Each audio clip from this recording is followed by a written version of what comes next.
Ettumanoor railway station റോഡിലെ വെള്ളക്കെട്ട് യാത്രക്കാർക്ക് ദുരിതമാകുന്നു. റോഡ് പൂർണ്ണമായും നശിച്ച് ഗതാഗതയോഗ്യമല്ലാതായി മാറിയിരിക്കുകയാണ്. വെള്ളക്കെട്ടിൽ മറഞ്ഞിരിക്കുന്ന വലിയ കുഴികളിൽ വീണ് ഇരുചക്ര വാഹനങ്ങൾ നിയന്ത്രണം വിട്ട് മറിയുന്ന സാഹചര്യമാണുള്ളത്. അപകടങ്ങൾ ഇവിടെ പതിവായിരിക്കുകയാണെന്ന് യാത്രക്കാരുടെ സംഘടനയായ ഫ്രണ്ട്സ് ഓൺ റെയിൽസ് ഭാരവാഹികളായ അജാസ് വടക്കേട, ശ്രീത് കുമാർ എന്നിവർ പറഞ്ഞു. മഴക്കാലം മുന്നിൽ കണ്ട് റോഡിന്റെ ശോചനീയാവസ്ഥ പരിഹരിക്കണമെന്നാവശ്യപ്പെട്ട് ബന്ധപ്പെട്ടവരെയും ജനപ്രതിനിധികളെയും സമീപിച്ചിരുന്നെങ്കിലും നടപടിയൊന്നും ആകാത്തതിനാൽ പ്രതിഷേധ സമരത്തിനൊരുങ്ങുകയാണ് യാത്രക്കാർ. വെള്ളക്കെട്ടിന് ഇരുവശത്തുമാണ് ഏറ്റുമാനൂർ സ്റ്റേഷനിൽ പാർക്കിംഗ് ഒരുക്കിയിരിക്കുന്നത്.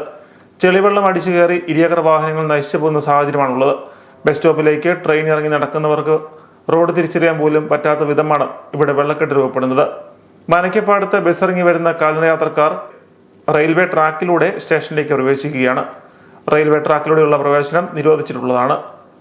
സ്റ്റേഷൻ സർവീസ് നടത്തുന്ന ഓട്ടോ ടാക്സി ജീവനക്കാരും റോഡിന്റെ ശോചനീയാവസ്ഥ മൂലം പ്രതിസന്ധി നേരിടുകയാണ്. മഴക്കാലത്ത് നിലവിലെ അപകടാവസ്ഥ പരിഹരിക്കാൻ അടിയന്തരമായി നടപടി സ്വീകരിക്കണമെന്നാണ് യാത്രക്കാരുടെ ആവശ്യം.